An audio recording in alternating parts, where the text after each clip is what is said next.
I'm an education team member for APRA headquarters, and I'd like to welcome you to today's gg+a Online Solution Showcase, Realize the Untapped Potential in Your Database. Today's presenter is Connor Casey, Analytics Consultant at gg+a. Before we begin today's presentation, I'd like to go through a couple of go-to tips. You can minimize your navigation bar by clicking on the top arrow button indicated here. Please feel free to submit questions throughout the event via the question and answer box on your toolbar. Our speakers will take questions during a Q&A session at the conclusion of today's presentation. Following the event, you'll be allowed to evaluate today's session. Your feedback is greatly appreciated. Now I'd like to introduce Connor. Connor joined gg+a in 2014 as an analytics consultant responsible for the demonstration, sale, and deliveries of analytics services, including gg+a's DonorScape, wealth screening, and predictive modeling. Prior to joining gg+a Analytics Practice Area, Connor developed a strategic marketing campaigns for Mimi's Cafe, various on-campus University of Kansas student support programs, and local nonprofit organization and initiatives in Lawrence, Kansas. Connor holds a bachelor's degree in journalism with an emphasis on strategic communications from the University of Kansas. And with that, I'd like to hand it over to Connor. Welcome, Connor.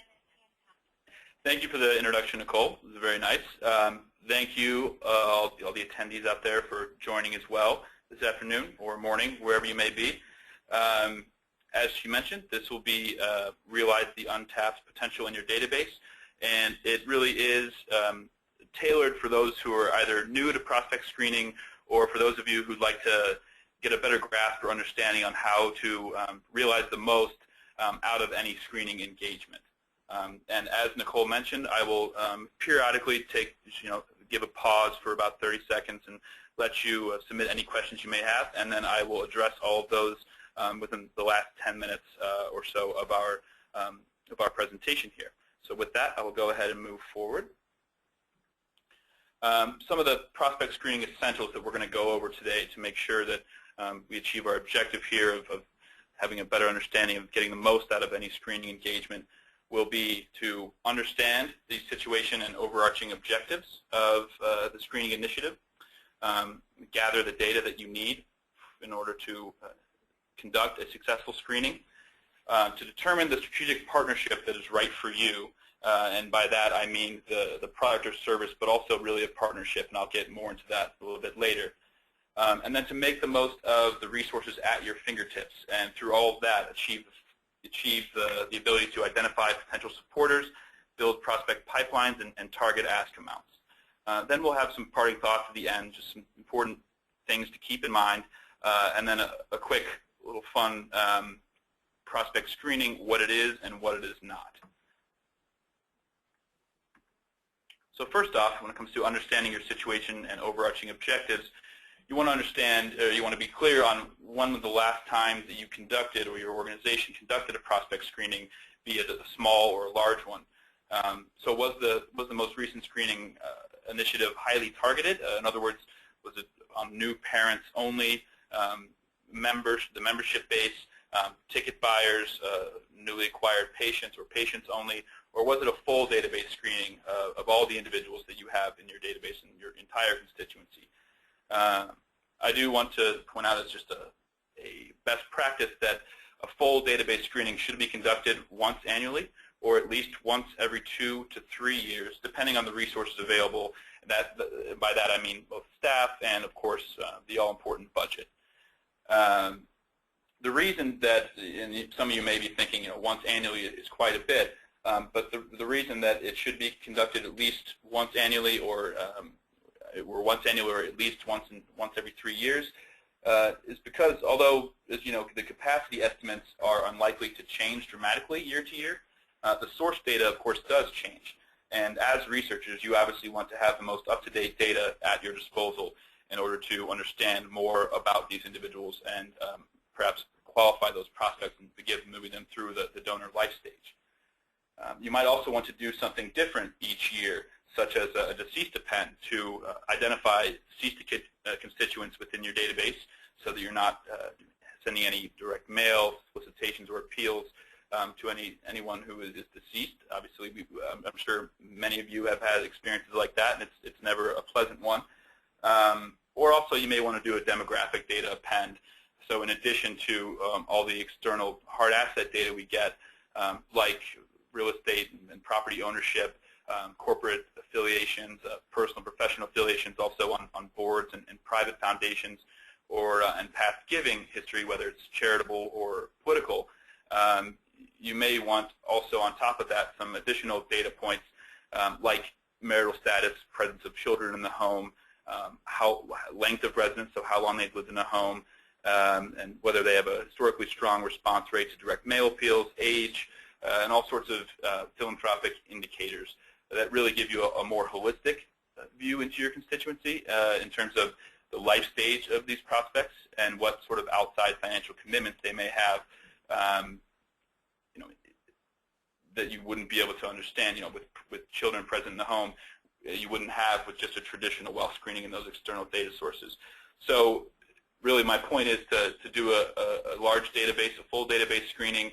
It's best to do it once annually and maybe do something a little bit different each year, whether it's a deceased append or a full-on demographics of data append for age and marital status, presence of children, or at least do something a little bit different each year. But it's always good to have the most updated source data and really get a full idea of what's happening within your database so that that data is not all static.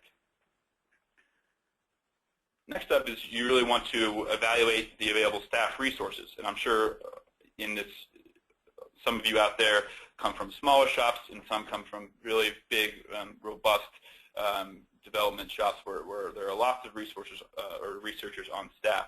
So you want to know, of course, how many researchers you do have on staff who are prepared to undertake the screening engagement and be involved with it, be going through the platform and all of that.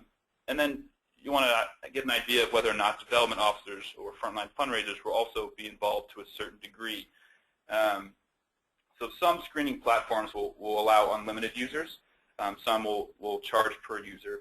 But unlimited users, of course, doesn't mean necessarily unlimited, unbridled access. You can, whoever the account administrator is, should be able to restrict certain users to be read-only access or to change certain things, but not everything.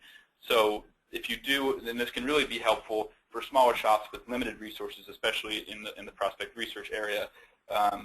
Getting development officers involved in a screening engagement can help streamline your work to an even greater degree, and help take some of the burden off of you as one of, we'll say, one of 2 or 3 researchers in your shop. This will also be essential in determining the scope of the screening initiative, which should always be in line with the amount of staff resources available.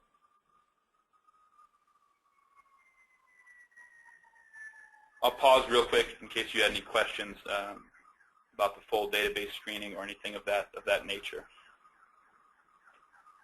Feel free to submit them to Nicole, and then I will field them at the end.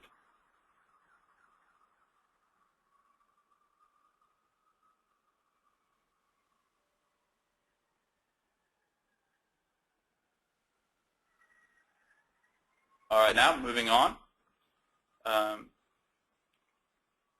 Some certain things you want to consider in determining the eventual scope of a particular screening initiative would be the scope of your most recent screening. So was that last one a highly targeted one, focusing on new parents, for instance, only, or was it a full database screening? And then, once again, the budget and the amount of staff resources available, always very important. And then, of course, the health or cleanliness, if you will, of your database and the data within it. And then, most importantly, perhaps, once you've considered all of those things, would be the end goal of the screening. So where are you in terms of your fundraising operations? Are you preparing for an upcoming capital campaign, or are you nearing the end of a capital campaign and hoping to build that prospect pipeline to really fulfill your goals there? Or are you just in general hoping to better engage a particular constituency, like new parents, or learn more about the individuals in your database as a whole, so with a full database screening?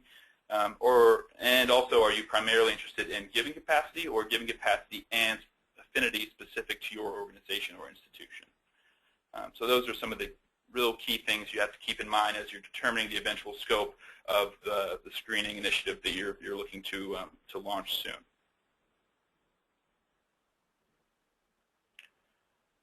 Now, on the data front, you of course need to have the data available to conduct a successful screening. So once again, and you'll see this as an overarching theme throughout this presentation, is a successful prospect screening is in line strategically with your overarching situation and objective or objectives. So if you're primarily interested in giving capacity, you should at least have these data points available: full names, full addresses, by which I mean city, state, zip code, in addition to the street address. And this is not always necessary for a standard screening, but lifetime cumulative giving, if applicable, if it is a past donor, is, like I said, not necessary, but it can certainly be helpful in determining a baseline of their capacity to give. If you're interested in giving capacity and specific affinity, you should have at least the following data available: specific constituent data, by which I mean relationship, class year, membership, event attendance, volunteer status, whatever important criteria may be for your particular organization or institution.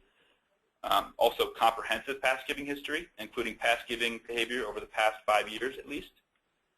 That would be, largest gift date, most recent gift, total lifetime cumulative giving, and so forth. And then also demographics such as age, income, and marital status, things I mentioned earlier.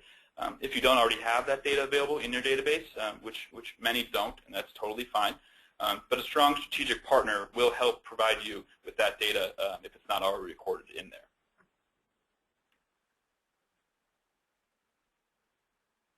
I'll pause now once again if you have any questions related to data that's necessary. I won't pause too long because I'm sure some of you are very familiar with this.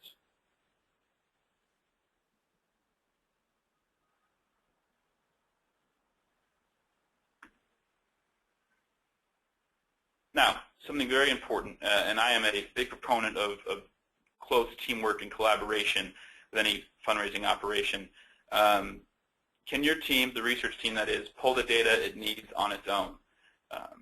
If not, it's always great to have a working, healthy relationship with IT or a database manager, should you have one on staff.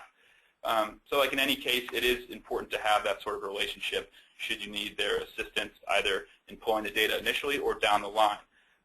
So a healthy working relationship with either IT or your database manager or both, ideally, proves beneficial not only in pulling the data you need initially, but also later on once you prepare to upload the screened results and that data back into your database.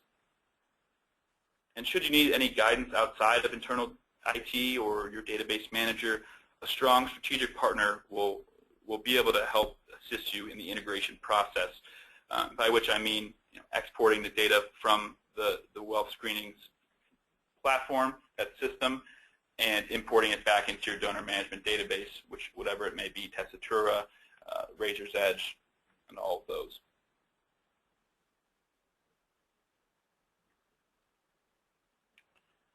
Now here's where we get to determining the strategic partnership that is right for you. I also, before I get into this, I want to talk a little bit more, if you don't mind, about the health of your data.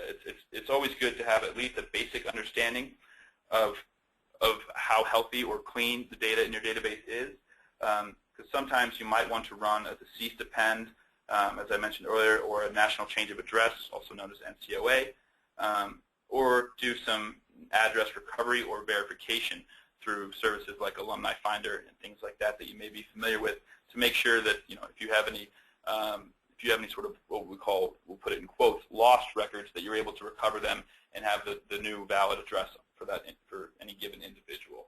And you might want to do that in addition to the standard screening. So for those reasons, it's always important to have at least a baseline idea of how healthy and clean and up-to-date your data is. Sorry for backtracking there. Going back to the strategic partnership, in order to conduct a successful screening, you really must, it's an essential that you must select a partner that will not only provide you with accurate data and ratings, but also guide you along the way. Strategic partnership should be seamless, a seamless professional relationship. On a personal level, key traits to keep in mind when selecting a strategic partner are, of course, knowledge, and there are a lot of them, but here's just a few. Knowledge, the attentiveness to your needs. So knowledge not only of the fundraising world, but also of similar clients' experiences that they've had, that they can apply some best practices or experiences they've seen in similar fundraising operations to the challenges that you're facing and help you overcome them. And then, once again, attentiveness to your needs, a clear understanding of your situation and objectives, which is sort of tied into knowledge, and the willingness to provide you with training, guidance, and technical assistance ongoing throughout the term of your subscription or whatever it may be. More on the actual wealth screening platform side, there are some key features to keep in mind when selecting our product or service from a strategic partner. Those would be flexible match quality of the data, access to all the underlying data, and robust querying options. So I will talk a little bit about some of what I mean by that right now. With flexible match quality, you should always be clear about the various match quality levels that you can choose to operate on within the system, the wealth screening platform that you've chosen to use. And it really should allow you the flexibility to be as conservative or aggressive as you'd like when viewing the data matches and thus the gift capacity ratings. So if you want to look at only highly verified matches and thus more refined, accurate, if anything, conservative ratings, then you should have the flexibility to do so, understanding that you may be missing some things at the lower match quality levels. But then in that same vein, you should also be able to, if you want to, look at some of the lower match quality levels and see if anything might be missing, not on the table at the more highly verified match quality levels. And of course, you wouldn't want to do that on every single individual, especially if you're doing a full database screening. But on those key individuals who you've been tasked to take a look at and do some real serious research on, that can always be very helpful to be able to go through and verify some of those, and also decide whether or not you want to look at any false positives or you want to ignore them completely.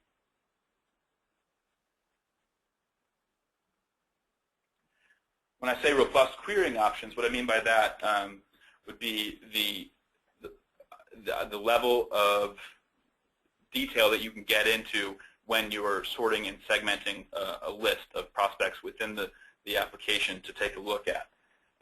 So it's especially helpful when predictive modeling or affinity ratings of that kind are not feasible within the current budget. This is sort of a workaround. It can operate as such. So it allows you to sort and segment prospects by both the external hard asset data that has been aggregated for you by your strategic partner in prospect screening, but also specific constituent data such as giving history, relationship, and so forth. So you can, in a sense, create your own affinity ratings without paying the $20,000 or so, however it may be, for actual predictive modeling engagement. So like I said, there are some workaround options in there.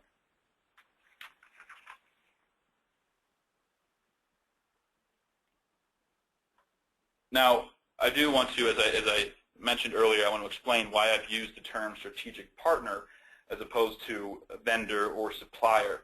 And that's because really any screening engagement, large or small as it may be, should really be a partnership, a professional partnership, a seamless one, as I mentioned earlier. And some of my smallest clients, in fact, are the ones who require some of the most attention and guidance. Ideally, a service provider, so whomever you've chosen to be your screening solution, will view the engagement in the same light as a strategic partnership. And a true partner will not simply sell you the data or the product and leave you to figure out the rest, but will be as involved as you'd like them to be throughout the term of the subscription or the engagement.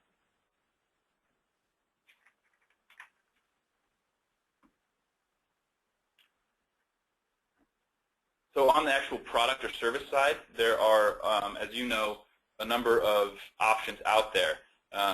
Some people will say that it is sort of a commodity type product, but I don't tend to believe that, because there are lots of differences, not only in methodology but also in the features and functions and usability between each of your options out there. First of all, the ability to conduct individual one-at-a-time lookups and batch screenings. So as some of you probably know, a lot of products out there may only allow for individual lookups or will charge extra for subsequent batch screenings after that first batch screening. Others out there will provide both options as a standard, as an included component of the total cost that you pay for the subscription or the engagement. They will also, some may have a limit on the number of licenses or users that are able to access the application and go through and do any of that research or verification or look up in further detail these prospects. Others out there will have unlimited users under one license with, of course, different logins, so you can all be there in the same time, but still the same overall platform. There's also pricing structure to consider. So is it an annual subscription or is it a more long-term engagement?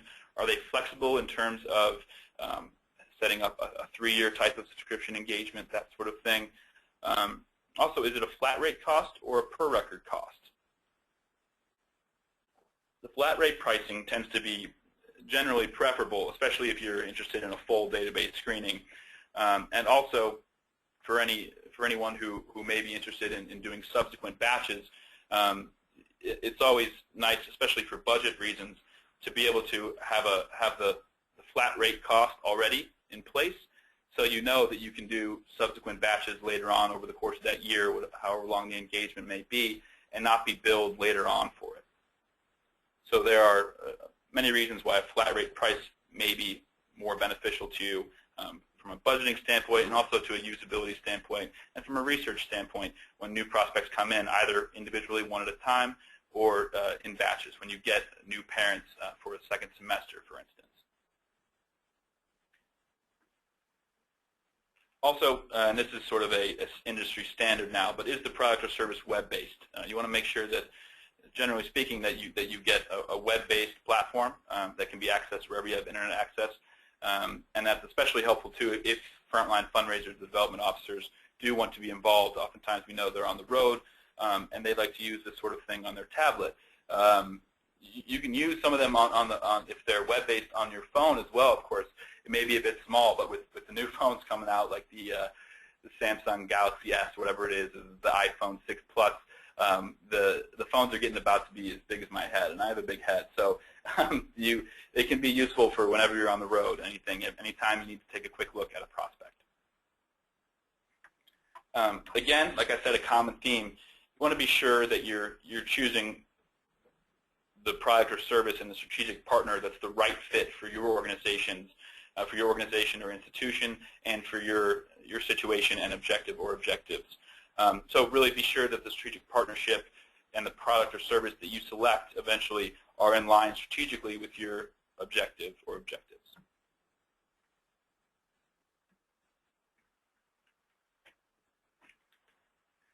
I will pause once again real quick in case you have any questions related to what we just went over.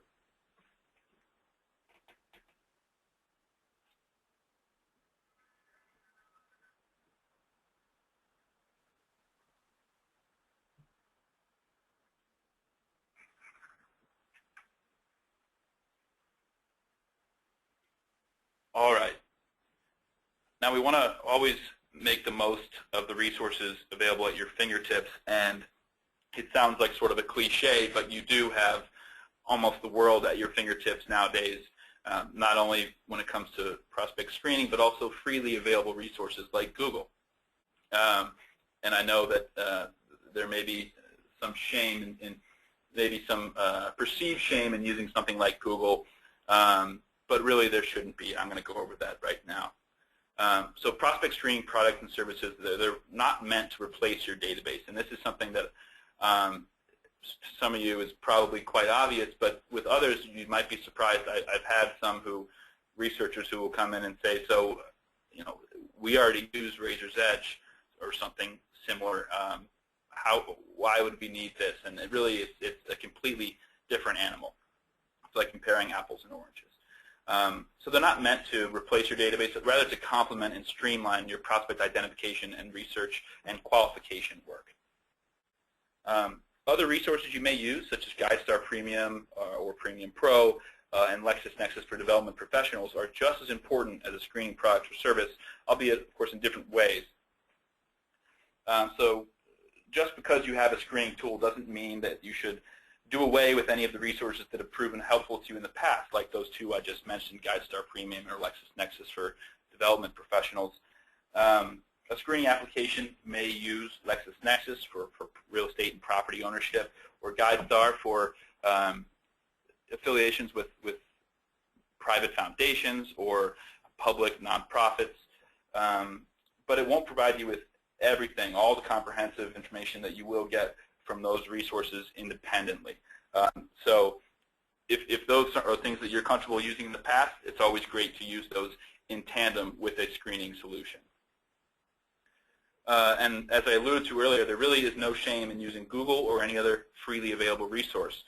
Just because you have a screening tool or application that costs thousands of dollars does not mean that those free resources are off limits. And I know that may sound silly, but it is something psychologically that I've come across before with my clients, well, or even prospective clients who they're saying, well, why would I have to use Google if we're purchasing this application? And the reasons are really quite simple. No prospect screening tool is magic, and as most of you know, and I'll get to this later, it's not a silver bullet solution that'll fix all of your problems and give you a list of already qualified prospects. And no data source is perfect, so some things may be incomplete or not entirely accurate or not as comprehensive as you'd like it to be. So in addition to things like GuideStar Premium or LexisNexis for development professionals, Google can be just as helpful, and it can be especially helpful in uncovering things such as business addresses or residential zip codes, et cetera, things that you weren't aware of before. So, for instance, when you're doing say you just met someone at an event or something of that nature, or someone on the staff did, and they tasked one of you in research to find out a little bit more about this individual, and you want to do an individual one-at-a-time search within your DonorScape, or excuse me, your donor screening platform. It's always good if you just have the name, that's fine, but you won't get as verified data. You'll have to do some more verification.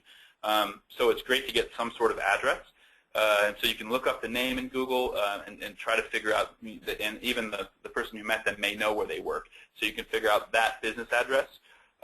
Or if you have someone, you have the street address, the name, city and state, but you don't have zip code, you can simply look up that street address and the city and state that it's in. So for me, it would be 1429 West Fletcher, Chicago, Illinois. If I didn't know the zip code, I would look that up and I would see it 60657. And then you'll get, once you screen that individual, you'll get more verified data, and therefore less work on the back end for you to do in terms of verification. So Google and those sources can be extremely helpful, I always do recommend using those if need be. Don't be shy to use any of those freely available resources.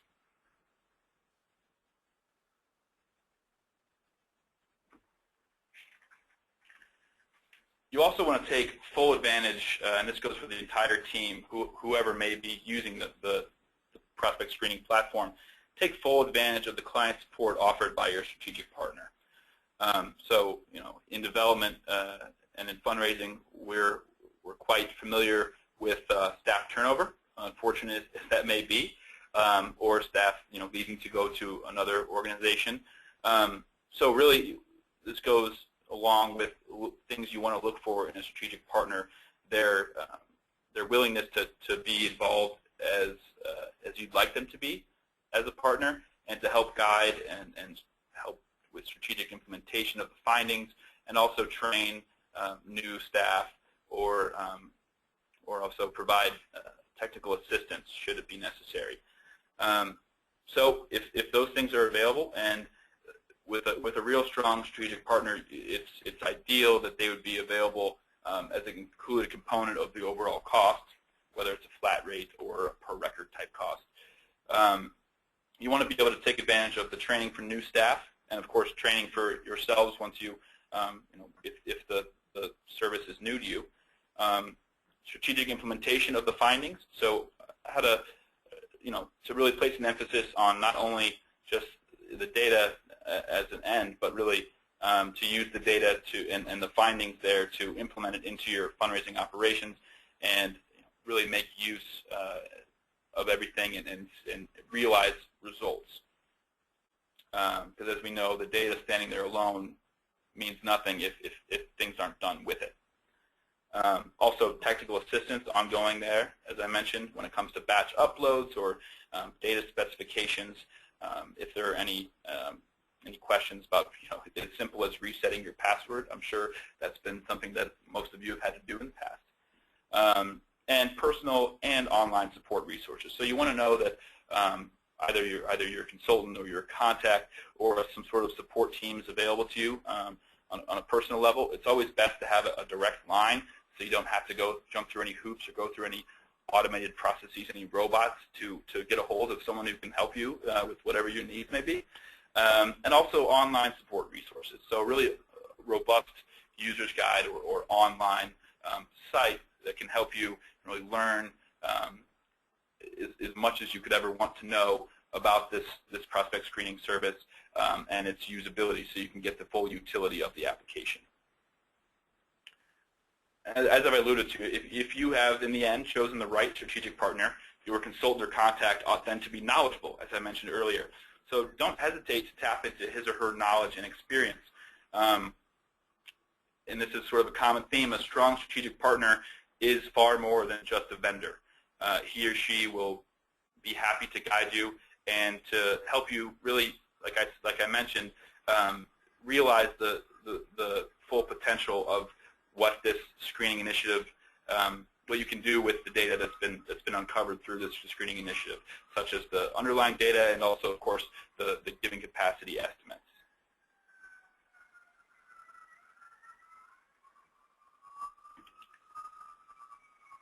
I have some parting thoughts here, and you saw them on the initial page.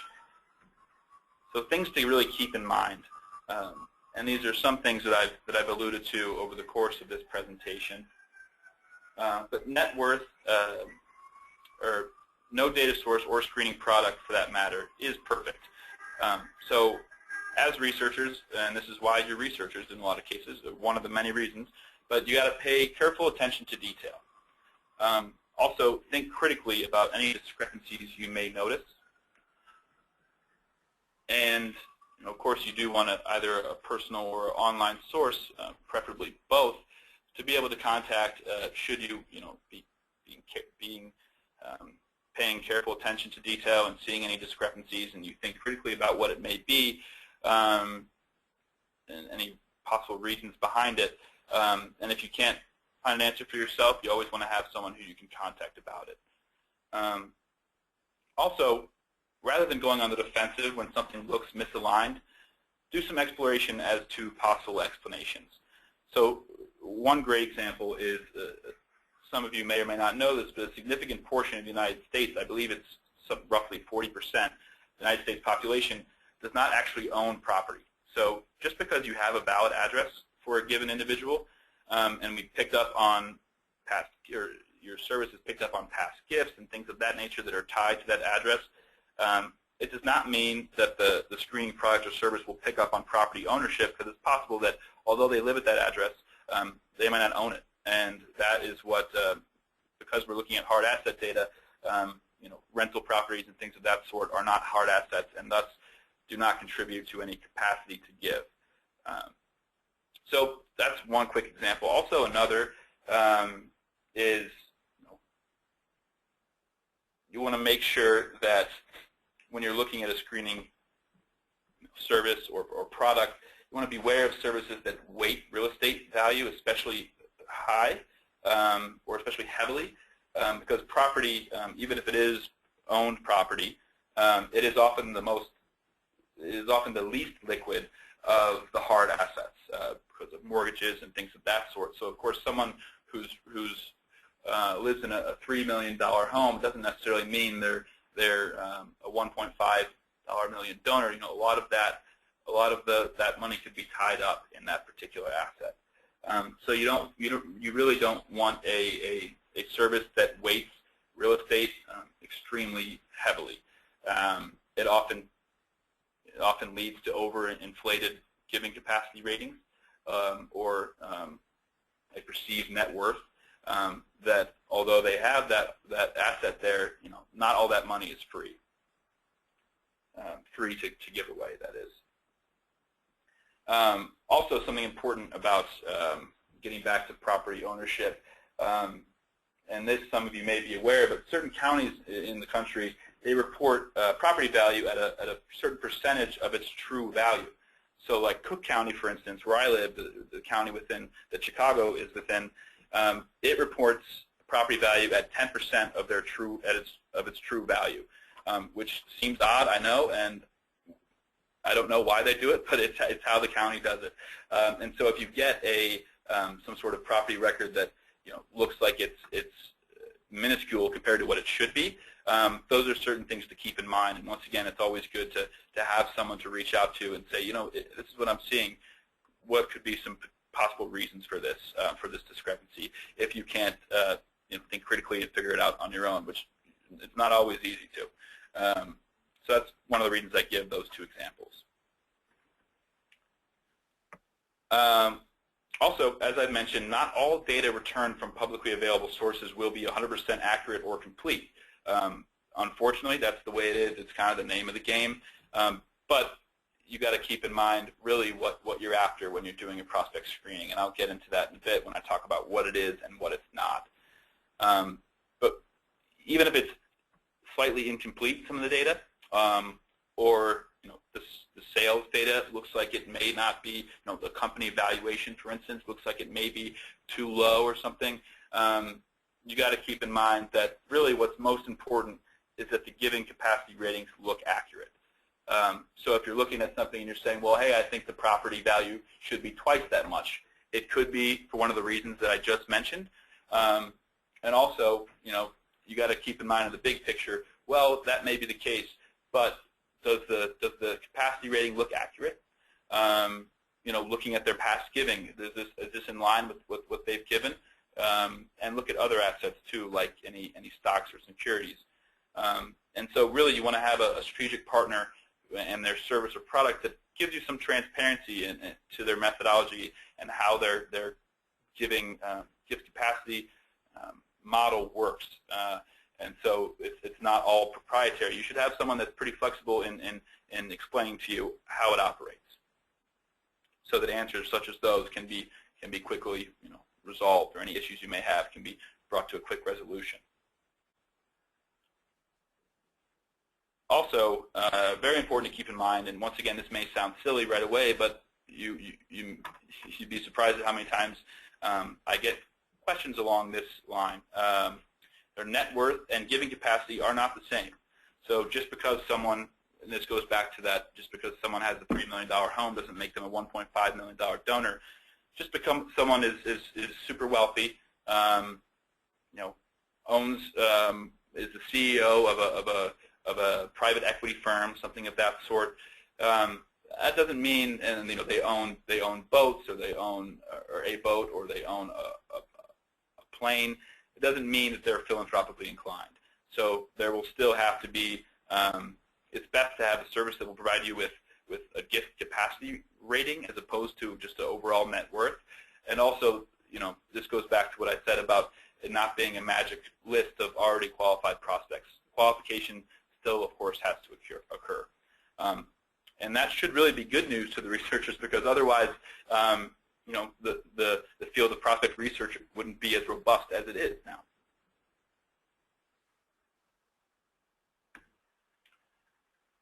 Also, when it comes to integrating data that you get from your prospect screening service or product back into your donor management system, a couple things I'd like to point out, and that is that any screening product or service worth its salt will be able to provide you with the screen results and the data and those ratings that are easily integrated into your database. What is most important, however, is that the data has a high match quality and that the ratings are accurate. Otherwise, it's totally useless in your database. If you have overinflated ratings, that someone, like for example, we had a client that came in who had ratings from two different sources. One, when you summed it all up, their GDP was equal to that of Jamaica, and I can tell you, this organization would not have had that. And then the other ratings were much more conservative and in line with what you would expect.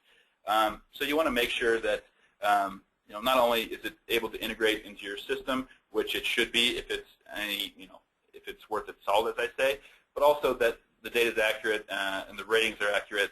Otherwise, like I said, it's a total waste of time.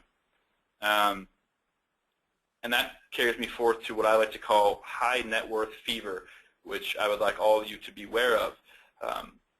When comparing strategic or potential strategic partners and their respective products or services, try your best not to make a final decision based on which product or service provides the highest ratings.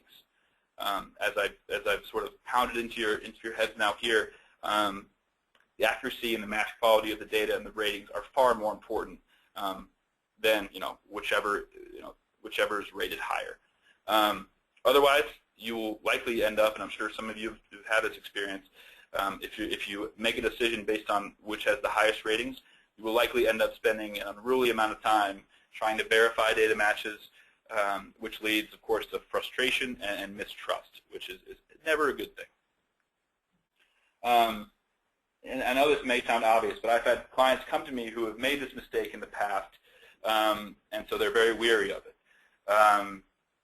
And it's one thing that's important to point out is it's not always, and I'd say more often than not, it's not the researcher's fault, but it's often leadership's fault. And as we know, some of us, that's often because leadership likes to believe that there's more money or potential in the database than truly exists. So as a researcher, you're checking out potential strategic partners and their respective products or services. Important to relay this sort of information to leadership should they be involved in the decision-making process as well. Otherwise, it'll end up making your job a lot harder, and it defeats the whole purpose of streamlining your prospect identification, research, and qualification work if the ratings aren't accurate, if they're overinflated. I'm going to stop once more again. If you have any questions, I'll just stop for about 30 seconds. Go ahead and submit them, and I'll get to them at the end.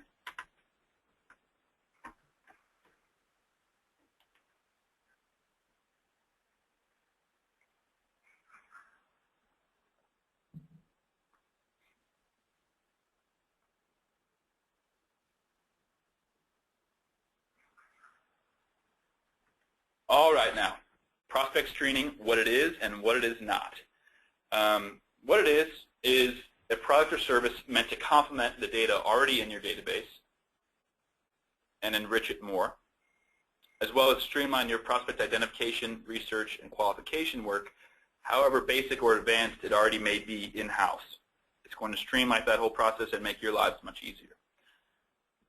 It's also a proven practice meant to help you realize the untapped potential in your database by doing ongoing screenings, be them full database screenings or highly targeted ones. And as I mentioned, should be done on a fairly frequent basis to make sure that all the source data is up to date and that you really have the most valuable, accurate information on your prospects. So help you realize that untapped potential in your database and qualify prospects, build prospect pipelines, set priorities, and determine appropriate ask amounts. What it is not, and these are some things that I've touched on already throughout this presentation, but it's not a magic database housing lists of qualified prospects. And like I said, or as I said before, some of this may sound silly, but psychologically, these are things that are sometimes in the back of heads of prospect researchers, or in a lot of cases, leadership. So not a magic database housing lists of already qualified prospects. That is the job of the researcher, as you all know. And it's not a silver bullet solution that will lead to increased donations, contributions, and pledges all on its own. The data and ratings and research staff, generally speaking, it depends on the size of your shop, but research staff as well as the data and ratings, don't actually make the ask. Development officers do. So it is an absolute imperative, just like with IT or your database manager, but sometimes this is even more important, and I would argue that 90% of the time it's more important, that the research staff and frontline fundraisers or development officers have a healthy working relationship, so that you are providing them with the most accurate information that you got from a strategic partner of the highest caliber, and so the most refined, accurate giving capacity ratings, not based on net worth alone. You're providing that to them and the sort of reports and information they need to go out and actually meet with this individual and eventually cultivate him or her and make the ask. So it's got to be a happy marriage between research and development officers. I just want to tell you a little bit more about Grenzebach, Lear & Associates, or gg+a, our philanthropic analytics practice, which is where I sit as an analytics consultant. In case you're not familiar with us, we are a full-service philanthropic management consulting firm. It's a tongue-full, I know, or a mouthful, rather. And by full service, that does, of course, include, that's encompassing our analytics practice here, our philanthropic analytics practice. The firm was founded in 1961, so a little over 50 years ago. And our principal office is here in Chicago, where I'm based. We have another in London that handles most of our European clientele, a lot in the UK. We have a huge presence in higher ed, healthcare, cultural, advocacy, voluntary and membership organizations, really nonprofit organizations and institutions, all of them across that sector. And we introduced the philanthropic analytics practice area back in the late 1980s when we pioneered the use of statistical analysis in prospect screening, and then eventually launched DonorScape, which was at the time the first completely online web-based product of its kind in 2004. Since then, as you may imagine, it has evolved with the times, and it's meant to be very streamlined and intuitive, user-friendly for staff at all levels of the organization. So the research staff, those who have a strong background in that, anyone who's new to research, and also the frontline fundraisers and in leadership as well. Since then, we've screened several hundred million of records from nonprofit organizations all across North America, and a lot in the UK and other places in Europe as well. So please feel free to contact me should you have any questions down the road, or if you'd like to learn more about gg+a's analytics services and or DonorScape, wealth screening and predictive modeling, anything of that nature. My contact information will be all right here. But really, I'd like to thank you all for very much for your time and participation. It's been a pleasure presenting all this for you today, and my hope is that you'll come away with this with a real great understanding, either in prospect screening in general, or for those of you who have been doing this for a long time, with a better understanding of what to look for in a strategic partner and how to get the most out of any screening engagement, whether it's a traditional wealth screening or more modeling and focusing on affinity specific to your organization or institution. So thank you all very much once again. And now I believe, Nicole, I am ready to answer any questions there may be. Great. Thank you, Connor, for the presentation. We've had a few questions. I'm sorry, Nicole, I can't hear you. Can you hear me better now? Yes, much better, thank you. All right. Yes, thank you for your presentation, and we've had a few questions come in. As a reminder to all of our participants, you can submit your questions through the question and answer box. First question we have is from Patricia. For a screening, how critical is it to identify whether the address is a physical home address versus a mailing address? That's a great question. So what you really want primarily would be a mailing address, because that is where things like credit reports, their taxes, all of that information will go to, and it'll be tied to that address. So if you are submitting an address and you want to get as many data matches as you can from those external sources, which of course is one of the objectives here, then it would be critical for it to be the mailing address where the tax returns and those things are mailed.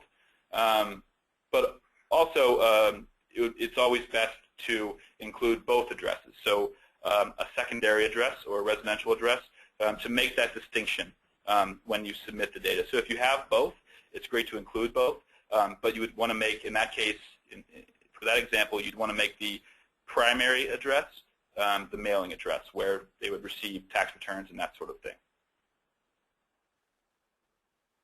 Thank you, Patricia.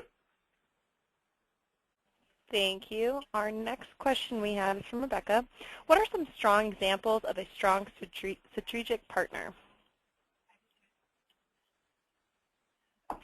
Rebecca, some strong examples would be, first of all, you want to look for someone, when you're talking to your consultant or your contact, you want to look for someone who's very personable. Obviously, it's always good to work with someone who's personable. Aside from that, very knowledgeable about the world of fundraising, and especially prospect identification, research, and building prospect pipelines, or major gift programs, annual giving programs, things of that sort. Also, someone who is approachable and very attentive to your needs. So a good sign is if someone doesn't get back to your email in a timely manner. So I would say that would be at least at some point during the same day. That's a good sign that they're probably, in some cases, they may be very busy, but they're probably not going to be attentive down the line. And so you want someone who's attentive to your needs and is really willing to be as involved as you'd like them to be in this whole process, from the launch phase so when you begin doing the screening, you submit the data, to the very end. When you have any questions, whether it's questions for strategic implementation of the findings or any sort of guidance around that, training, and technical assistance, you want someone who's going to be really responsive and knows what they're talking about and is personable and is pleasant to deal with. And you want someone who has a lot of experience and a firm that has a lot of experience. One thing is you got to think about whether it's a consulting firm or a technology firm only, whether they're publicly traded or they're, I'll say a smaller shop. Because a lot of times in a bigger publicly traded firm, you can kind of get lost there, and you may not be, your questions or requests for technical assistance may not be responded to at all, or definitely not in a timely manner. So you want to look for someone who's knowledgeable and is willing to help you along the way as much as you need them to. Thank you, Rebecca. Thank you. Our next questions. When you are saying development officer / fundraiser roles does that entail assisting researchers with the verification process? If I understand the question clearly, is it possible to, I'll answer it as I understand it. So if a frontline fundraiser or development officer has access to the service, and that's something that you decide you want, or the team decides they want, so they have access in addition to the researchers, you want to make sure that you don't. Typically, my best practice would that those frontline fundraisers and development officers don't have the power within the application to go through any verification. Usually, that's something that I would recommend that is up to research team alone, the research team alone. But that would be an internal conversation based on the available staff resources, whether or not you want to give them access and you trust them enough in their ability to verify or delete data points and really help qualify the prospect. I hope that answers your question there. Thank you. And that is all the questions at this time. Connor, do you have any finishing thoughts? No, I believe that I have covered everything, and some things I've probably hammered into your heads quite a bit. But I just once again want to thank you for all your time, and I'm going to leave it open for you to contact me either by the phone or by email. I would be more than happy to answer any other questions that you may have down the line, or of course talk to you a little bit more about becoming a strategic partner with you and helping you realize the untapped potential in your database. Great. Well, I'd like to take the time to thank each of you for participating in today's webcast. We appreciate Connor and everyone online attending today's event. Please be sure to complete the evaluation for today's event, which you will receive via email shortly. Your feedback and input are important, and we appreciate it as we further develop our Online Solution Showcase program. Thank you all again for attending, and have a great afternoon.